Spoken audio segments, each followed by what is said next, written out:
इस प्रश्न को पढ़ने के बाद ग्राफ कागज के दोनों अक्षों पर सबसे छोटे वर्ग की कितनी भुजाओं को इकाई मानेंगे निश्चित करके बिंदुओं को अंकित किया जाता है। इसके लिए सबसे पहले x स्थानांक और y स्थानांक का सबसे छोटी अंक और सबसे बड़ी अंक को ध्यान में रखना होगा। यहाँ पे x स्थानांक का सबसे छोटी अंक 1 है और सबसे बड़ी अंक 20 है। यहाँ पे सबसे पहले सबसे छोटी वर्ग स्मॉलेस्ट स्क्वायर की भुजाओं को एक इकाई माना है, जिसके कारण हम हमारे x अक्ष की सबसे छोटी और सबसे बड़ी बिंदु को हम लोग यहाँ अंकित कर सकेंगे। लेकिन इसमें परेशानी क्या है बच्चों, देखो जब सबसे छोटी वर्ग क्षेत्र को एक इकाई माना है तो आपका लेख चित्र इस टाइप बन जाएगा, जो थोड़ा सही तो है लेकिन देखने में थोड़ा अटपटा है। इसलिए हम लोग दूसरा इकाई खोजेंगे।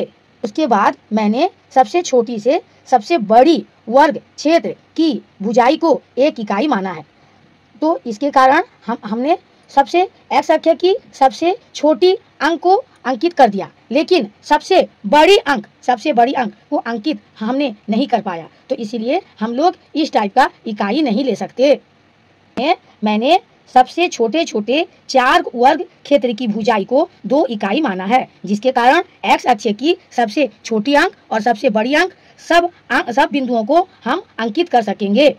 बच्चों x अक्ष की सबसे 4 छोटे वर्ग क्षेत्र की इकाई को 2 माना है, लेकिन y अक्ष की सबसे छोटे वर्ग क्षेत्र की इकाई को एक इकाई माना है। बच्चों यहाँ पे x अक्ष की इकाई और y अक्ष की इकाई कभी कभी समान हो सकता है या कभी कभी अलग भी हो सकता है, इससे कोई परेशानी नहीं है। We see that the points A and B are collinear, means A and B समरेखीय बिंदु हैं।